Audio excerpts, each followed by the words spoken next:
नमस्कार, विंध्य 24 के साथ मैं श्रेया। शहर के नौबस्ता स्थित पुलिस ट्रेनिंग सेंटर से आज एक गंभीर मामला सामने आया है, जहां आरक्षक ने थानेदार के साथ मारपीट करते हुए गाली गलौज कर दी।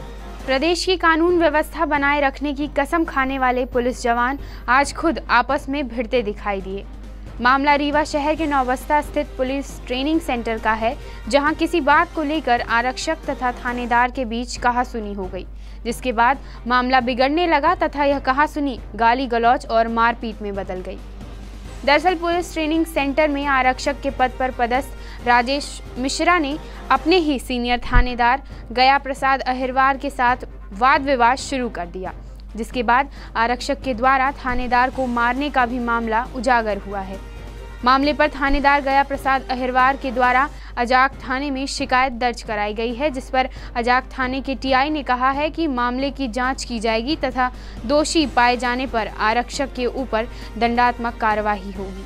गया प्रसाद द्वारा उनके अधीनस्थ ड्राइवर आरक्षक राजेश मिश्रा द्वारा कहासुनी की शिकायत दर्ज कराई गई है, जिसको दर्ज किया गया और दर्ज करने के बाद में वैधानिक कार्रवाई है तो एप्लीकेशन हमारे पास जमा हुआ है।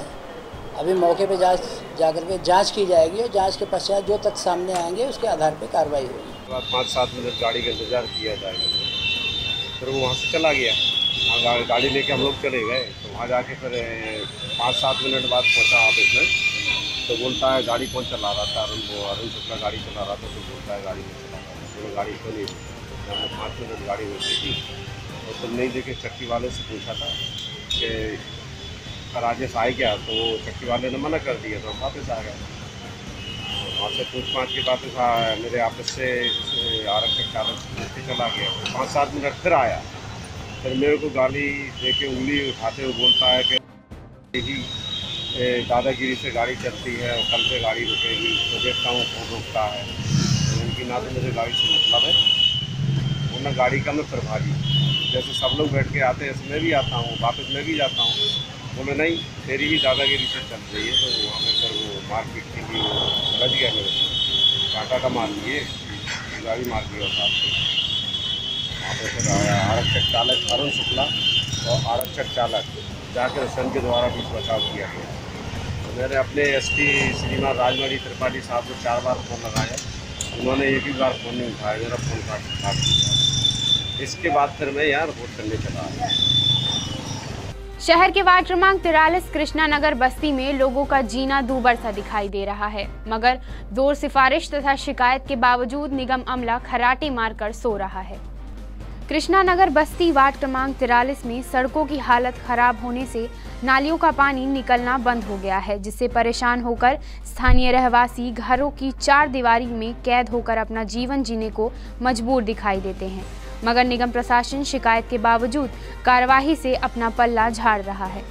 स्थानीय रहवासियों का कहना है कि उनकी जिंदगी बद से बदतर हालातों में गुजर रही है। सभी अधिकारी तथा कर्मचारी उनकी शिकायत पर अमल करने से कतराते हैं। ऐसे में अब वह कहां जाएं? लोगों का कहना है कि खराब सड़कों के कारण अब बरसात का पानी सड़कों पर ही भरा रहता है, जिससे वाहन तो दूर पैदल निकलने में भी परेशानी होती है। लोग बताते हैं कि अगर उनके घरों में कभी किसी की तबीयत खराब हो जाती है तो उनके घरों तक एम्बुलेंस के पहुंचने के लिए भी सड़क की व्यवस्था नहीं की गई है। इसके साथ ही लोगों के द्वारा पार्षद के ऊपर आरोप लगाते हुए बताया गया कि उनके द्वारा सरकार की योजनाओं में कोई लाभ नहीं दिया जा रहा है। समस्या यहाँ पे ये है सर कि देखिए, ये खंभा भी विद्युत मंडल ने खंभा गिरा दिया है और उसके लिए बोल रहा है कि यहाँ गाड़ना है वहाँ गाड़ना है, ज़बरदस्ती लोगों घर के सामने गाड़ रहा है। ऊपर से नाली तो बन नहीं रही है, न रोड बन रही है। छोटे छोटे बच्चे जाते हैं सर, वो वहाँ से पहना के बेचता हूँ वाइट कलर का, लेकिन यहाँ आके वो रेड हो जाते हैं। स्कूल जाने में भी शिकायत मिलती है, कैसे रखते हो तुम बच्चों को कि पूरा कपड़ा गंदा होके आते हैं, ये कहाँ से लेके आते हो इनको? बहन भी आती है, इसके आगे जा नहीं पाती है, यहाँ पे फंस जाती है आके, तो बेचारा हम लोग ढोंस के उसको निकालते हैं ऊपर कि जाओ भाई अच्छे से लेके जाओ बच्चों को। अब ऐसे में भविष्य बनना है कि बिगड़ना है, बताइए, अभी बताइए। अब मैं क्या करूँ? तब भी मैं जीव ये रहता हूँ, लगा रहता हूँ कि कुछ ना कुछ होगा। पार्षद जी के पास जाता हूँ तो कहते हैं कि हाँ बेटा, नगर निगम को मैंने फ़ोन लगाया हूँ, आज निकल पास हो जाएगी रोड। पास भी होती है, उसके बाद भी काम नहीं होता है। कहते हैं कल बेटा इधर करो, दीवार हटाओ, ये करो वो करो, लेकिन काम कुछ नहीं होता है। कहेंगे कहीं पेड़ फंसता है, कहीं कहेंगे खंभा फंसता है, कहीं कहेंगे लाइट फंसती है। अरे सबकी समस्या तो एक साथ ही साफ करो ना, पहले रोड बना दो फिर नाली बना दो, समस्या ख़त्म हो जाए, किसी को कोई दिक्कत ही ना हो। तो कहते हैं कह रहे तू ज़्यादा होशियार है, ज़्यादा बोलता है ये वो। तो मैं बोला ठीक है सर, गलती क्षमा, अब मैं जा रहा हूँ। पार्षद गुड्डा सिंह मनोज सिंह, उनका उर्फ मनोज सिंह गुड्डा सिंह नाम है, उन्होंने चुनाव लड़ा था यहाँ से, सबको हाथ जोड़ के बोले थे सब करवाऊँगा, कुछ नहीं करवाए हैं। बोले थे कि सबका काम बेटा करवाऊँगा, आना जो दिक्कत होगी जो समस्या होगी आके बोलना, मैं पूरा काम राइट करवाऊँगा। समस्या भैया यहाँ नाली और रोड की है। रोड सही न होने की वजह से पूरे रोड में पानी फैलता है, नाली नहीं है, बच्चों को आने जाने में परेशानी होती है। कोई बच्चा नाली में गिर गया, कहीं रोड में गिर गया, 1 फीट पानी भरा था, देखिए सामने देखिए पानी भरा हुआ है। ऐसे बच्चे आते हैं बेचारे, यहाँ से सफ़ेद कपड़ा पहनते हैं, आगे जाकर पीला नीला हो जाता है, काला हो जाता है। बताइए ऐसे कहेंगे हमको जिताओ, हमको वोट दो, हम ऐसा करें?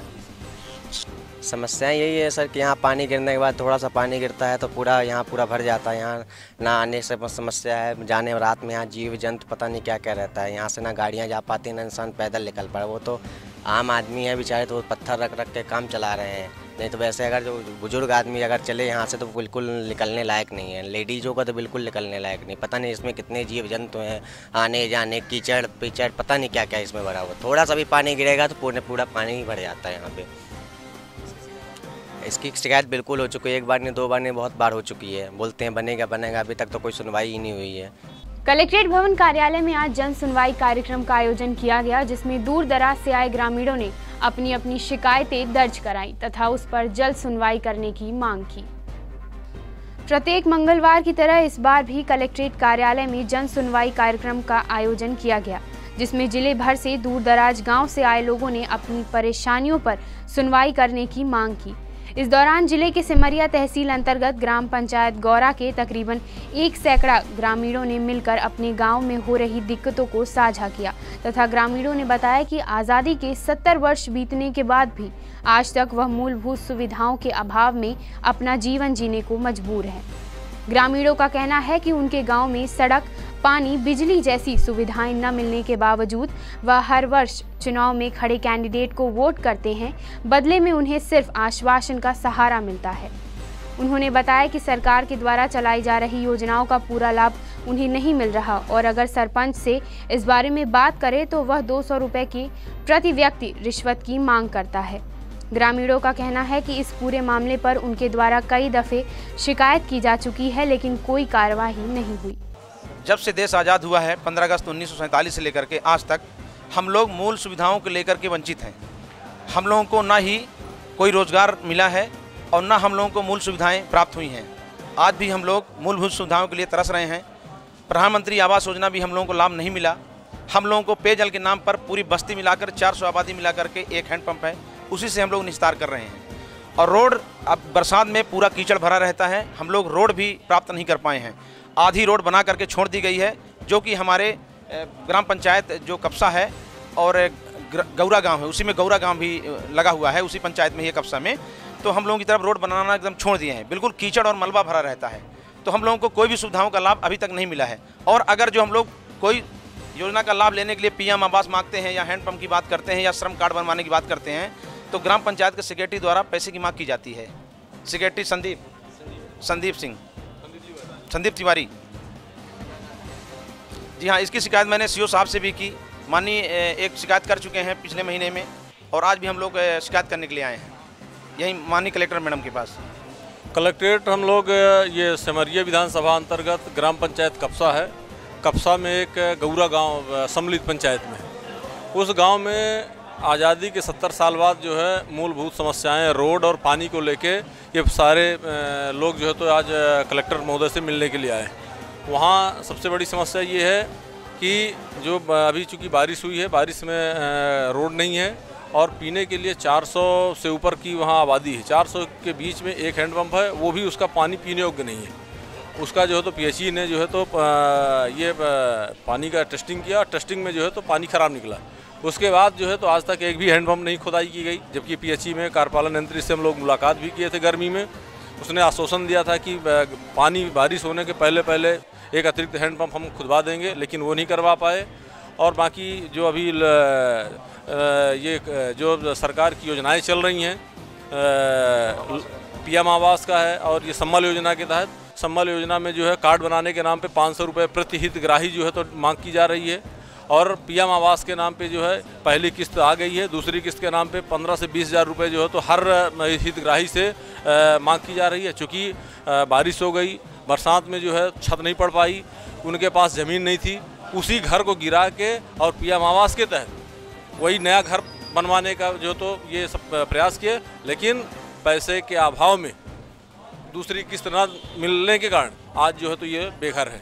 ऐसी स्थिति है वर्तमान में सरकार की। और इसके पहले भी जिला पंचायत, जनपद पंचायत और माननीय कलेक्टर महोदय से शिकायत की जा चुकी, लेकिन आज तक कोई भी कार्रवाई नहीं की गई। और पुनः जो है तो रिमाइंडर के तौर पे आज सभी लोग आए हैं डीएम साहब से मिलने के लिए कि इसमें कार्रवाई की जाए और जो संबंधित अधिकारी है उनके खिलाफ कार्रवाई करके और हमको न्याय दिलाया जाए। प्राइवेट स्कूल एसोसिएशन के आह्वान पर आज रीवा में निजी स्कूल संचालकों के द्वारा सरकार की नीतियों के खिलाफ रीवा कलेक्टर के नाम ज्ञापन सौंपा गया। रीवा सहित प्रदेश भर के निजी स्कूल संचालकों के द्वारा प्रदेश सरकार की नीतियों के खिलाफ प्रदर्शन किया गया तथा अपनी विभिन्न मांगों को लेकर ज्ञापन भी सौंपा गया। रीवा में प्राइवेट स्कूल संचालकों ने विरोध प्रदर्शन करते हुए कलेक्टर के नाम ज्ञापन सौंपा। निजी स्कूल संचालकों ने बताया कि सरकार के द्वारा लागू किया गया फीस नियंत्रण अधिनियम पूरी तरह से अव्यावहारिक है तथा इस अधिनियम में तत्काल संशोधन किया जाए। इसके अलावा उन्होंने बताया कि माध्यमिक शिक्षा मंडल के द्वारा मान्यता और संबद्धता शुल्क में 400 से 500% की वृद्धि की गई है, जिसे कम किया जाए। इसी तरह निजी स्कूलों के लिए भूमि की अनिवार्यता भी छूट देने की मांग संचालकों के द्वारा रखी गई। विरोध प्रदर्शन में शहर भर के निजी स्कूलों के संचालक शामिल रहे। पहली मांग सर हमारी ये है कि जो फीस अधिनियम लागू होने जा रहा है उसे रोका जाए, उसमें संशोधन किए जाएं और हमारे प्रतिनिधि फीस अधिनियम बनाते समय सम्मिलित किए जाएं। दूसरी मांग है कि जो 1 एकड़ की ज़मीन की अनिवार्यता लागू की जा रही है वो पुराने स्कूलों के लिए समाप्त की जाए। तीसरी मांग हमारी है फीस प्रतिपूर्ति के संबंध में। लगभग 2 वर्षों से फीस की कोई प्रतिपूर्ति नहीं हुई है या कुछ स्कूलों को करके उन्हें रोक दिया है। अभी डीबीसी से मैं मिला था, उसमें जानकारी मिली है कि रीवा जिले में 56 ऐसी स्कूलें हैं जिनकी मान्यता 16-17 में 2-4 दिन के लिए ब्रेक हो गई थी। उन सब का प्रकरण आयुक्त ने रोक दिया है, उनकी पूरी प्रतिपूर्ति दिलाई जाए। चौथी मांग है कि जो मंडल की संबद्धता शुल्क दिन प्रतिदिन बढ़ रही है, यानी वर्तमान समय में एक इंतजार है। 2014-15 में वो 4200 थी, 2015-16 में 9000 हुई, 2016-17 में 18000 हुई और 2018-19 में बढ़कर 21000 हो गई, यानी 450% बढ़ चुकी है। उसको समाप्त करके पुरानी फीस हमसे ली जाए और संबद्धता और मान्यता शुल्क में केवल एक ही शुल्क ली जाए, दोनों शुल्क ना ली जाए। सिविल लाइन थाने से आज एक अजीब मामला सामने आया है, जहां मोबाइल चोरी करने वाले आरोपी ने थाने में बंद होने के बावजूद युवक को जान से मारने की धमकी दी है। शहर के सिविल लाइन थाने में मोबाइल चोरी करने के मामले में बंद आरोपी ने युवक को जान से मारने की धमकी दे डाली, जिसके बाद से युवक सहमा हुआ है। दरअसल मंगलवार की सुबह जयस्तंभ क्षेत्र में आरोपी आशुतोष ने युवक की मोबाइल छुड़ाने की कोशिश की, जिस पर युवक ने तत्परता दिखाते हुए आरोपी को पकड़कर थाने में बंद कराया। लेकिन आरोपी आशुतोष ने थाने में बंद होने के बावजूद युवक को जान से मारने की धमकी दे डाली, जिसके बाद युवक काफ़ी डरा हुआ देखा गया। सर, मैं जयस्तंभ के पास जैसे ऑटो रुक गई, बात कर रहा था फ़ोन से, फ़ोन छीन के भाग दिया। मैं ऑटो से उतरा, उससे उसका पीछा किया तो एक लड़के फ़ोन देके आके मारने लगे मेरे को, 10-15 बेल्ट मारे। इसके बाद मैं भाई को फ़ोन लगाया तो आए कुछ लड़के, उसको लाके यहाँ जेल में बंद कर दिए। वो मारे हैं तो आँख दिखा रहा, बोलता धमकी देता कि बाहर निकलेंगे तुम लोगों को मारेंगे। हाँ, गए थे तो भी बोल रहा कि बाहर निकलेंगे तो उन लोगों को बताएंगे। उसका छोटू नाम, छोटू अभिषेक उर्फ छोटू। इस थाने में उसका 2-3 रिपोर्ट पहले से भी दर्ज है। सर बोल, ये जयस्तंभ की घटना है सर।